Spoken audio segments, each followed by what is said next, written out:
How to use this tutorial. Let me give you an overview of all the lessons of this tutorial. In all, we have 14 lessons. The current is the first lesson, which is an introduction to the PMP certification. Lesson 2, which is named as Project Management Framework, aims to explain what project and project management is all about. It also explains some related terms like Program Management, Project Management Office, and so on. So Lesson 2 can be considered as an introduction to the project management.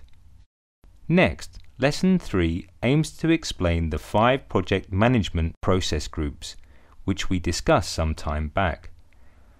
Just to recap, these process groups are initiation, planning, executing, monitoring and control, and closing.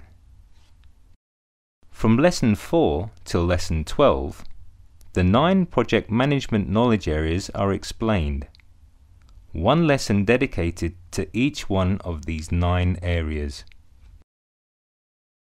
In addition to the 5 process groups and 9 knowledge areas, PMI gives a lot of weightage to professional and social responsibility. There are a good amount of questions in this exam from this topic as well. So we have decided one chapter for this one as well. The last lesson, that is lesson number 14, is generic in nature, and therein we have explained a few tips and tricks for the PMP exam. We suggest you go through it once. It might be of great help.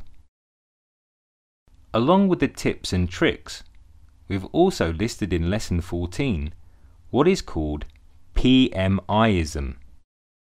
Now, what is PMIism? Well, PMI has a certain way of thinking, and PMIism is a compilation of the same. You might not agree to all of that, but you must know this to pass the PMP exam. Let's quickly take a look at PMIism.